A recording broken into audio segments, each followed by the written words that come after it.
एक छोटे से गांव में माधव अपनी पत्नी रानी और अपने दो छोटे बच्चे छुटकी और मोनू के साथ रहता था। माधव और उसकी पत्नी दोनों मिलकर जूते बनाते थे। माधव उन जूतों को बाजार में बेचकर अपना और अपने परिवार का गुजारा बड़ी मुश्किल से कर रहा था। लेकिन कुछ दिनों से लोग माधव के बनाए हुए जूते कम खरीद रहे थे, जिसकी वजह से माधव परेशान रहने लगा था। समझ में नहीं आ रहा लोगों को कैसे जूते चाहिए जिससे कि सभी लोग मेरे बनाए जूते खरीद सके। आप परेशान मत हो, भगवान कुछ न कुछ जरूर करेगा। तभी रानी के दोनों बच्चे आते हैं और कहते हैं, माँ मुझे भी स्कूल जाना है। माँ मुझे भी स्कूल जाना है। सभी बच्चे स्कूल जाते हैं, हमें भी पढ़ना है। अपने बच्चों की बात सुनकर रानी और माधव की आंखों में आंसू आ जाते हैं।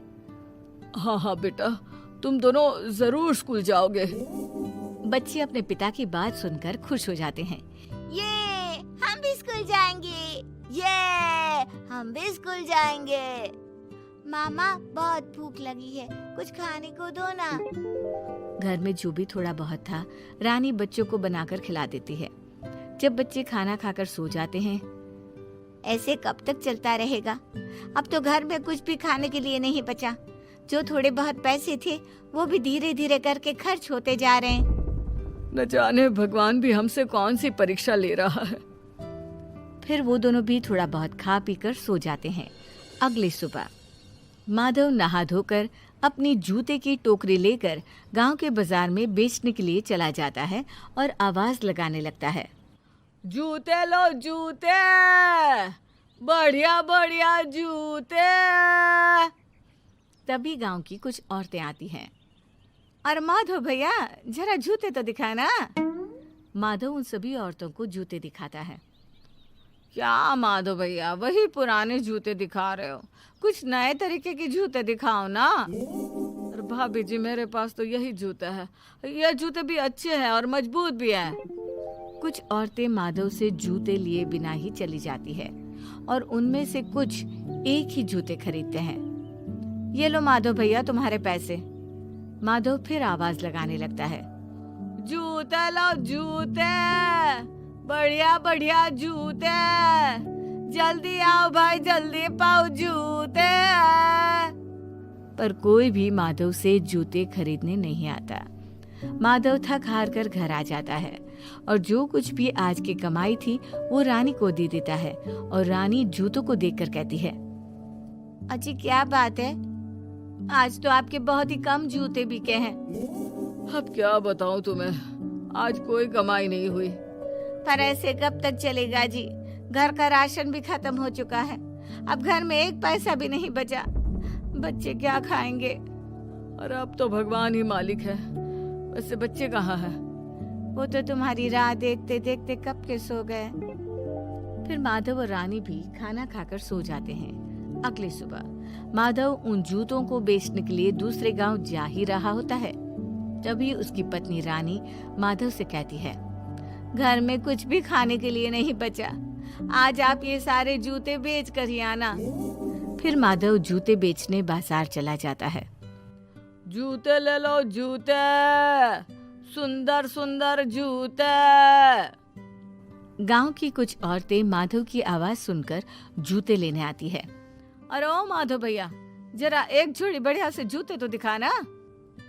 ये लो भाभी, सुंदर टिकाऊ बढ़िया जूते।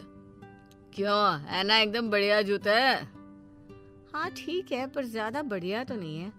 आजकल तो कितने अच्छे अच्छे डिजाइन वाले जूते शहर में मिलते हैं। ये वाले जूते देखो, बिल्कुल नया डिजाइन है, सस्ते में दे दूंगा। अरे नहीं माधव भैया, हमें नहीं चाहिए।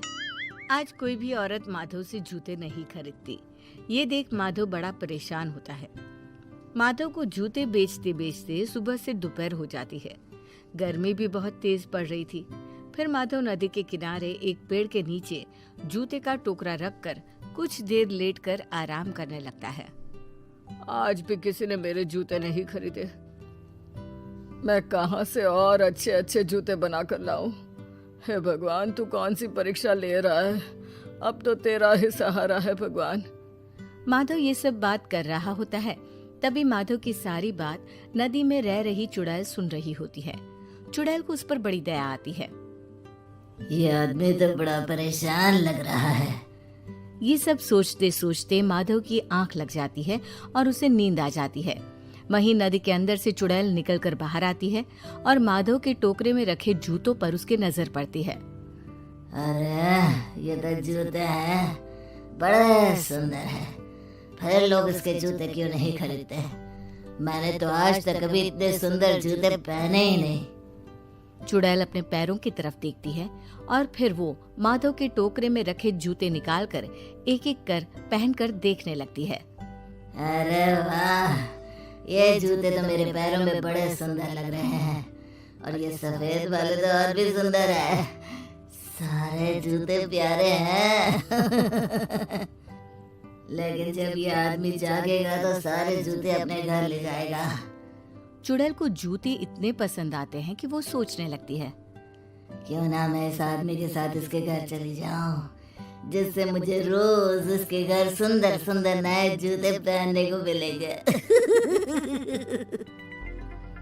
चुड़ैल वहीं पेड़ के पीछे छिपकर माधव के उठने का इंतजार करने लगती है। जैसे ही माधव की आंख खुलती है, अरे समय का पता ही नहीं लगा और कब मेरी आंख लग गई। अब मुझे घर चलना चाहिए, वैसे भी शाम हो चुकी है। माधव अपना जूते का टोकरा उठाकर अपने घर जाने लगता है तो चुड़ैल भी उसके साथ साथ उसके घर तक आ जाती है, जिसका माधव को पता भी नहीं चलता।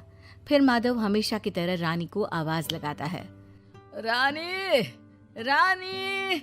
आ रही हूँ। लाइए आज की कमाई।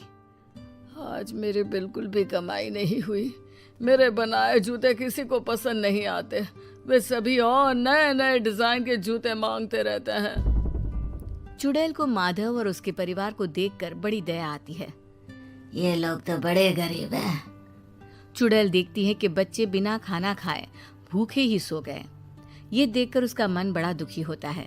फिर माधव और उसकी पत्नी रानी पूरी रात बड़ी मेहनत के साथ जी जान लगाकर जूते बनाने में लग जाते हैं और फिर कुछ देर बाद वो दोनों सो जाते हैं। जैसे ही सुबह होती है, रानी माधव से कहती है, अब तो हमारे जूते जरूर बिकेंगे जी। माधव फिर उन जूतों को लेकर बाजार में बेचने चला जाता है। चुड़ैल भी उसके पीछे पीछे जाने लगती है और बाजार में पहुंचकर माधव अपना जूते का टोकरा जमीन पर रख देता है और आवाज लगाने लगता है। चुड़ैल भी वहीं माधव के टोकरे के पास बैठ जाती है। जूते ले लो, जूते, सुंदर सुंदर बढ़िया जूते। जो एक बार जूते पहनेगा उसे बार बार पहनने का मन करेगा। जूते ले लो, जूते। माधव की आवाज सुनकर गांव की कुछ औरतें अपने घरों से निकलकर बाहर आती हैं। माधव भैया, तनिक हमें भी तो जूते दिखाना। ये लो भाभी जी, सुंदर टिकाऊ जूते है ना, सुंदर है और मजबूत भी है। हाँ ठीक है, पर वैसा नहीं है जैसा शहर में मिलता है।